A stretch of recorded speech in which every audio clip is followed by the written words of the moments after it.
শ্ৰীমদ্ভগবদ্গীতা সপ্তম অধ্যায় জ্ঞান বিজ্ঞান যোগ।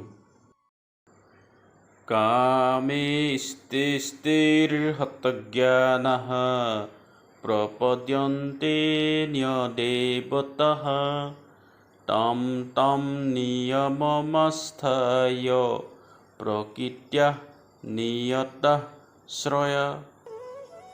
আমি সকলোৱে বেলেগ বেলেগ দেৱ দেৱতাক উপাসনা কৰোঁ আৰু মায়াৰ জালত পৰি কওঁ মোক উদ্ধাৰ কৰা বা মোক ভাল চাকৰি এটা পোৱাই দিয়া।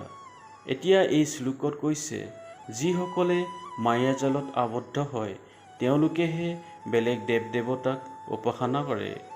সেইবুলি মই কৈছোঁ বুলি মোক খং নকৰিব। ইয়াত কিছু লোকে এই বুলিও ভাবিব পাৰে যে শ্ৰীকৃষ্ণই নিজক কিয় ওপৰত ৰাখিছে। ওপৰত ৰখাৰ কাৰণ হ'ল আপোনাৰ আশা আকাংক্ষা পূৰণ কৰিব পাৰে দেৱ দেৱতাইহে।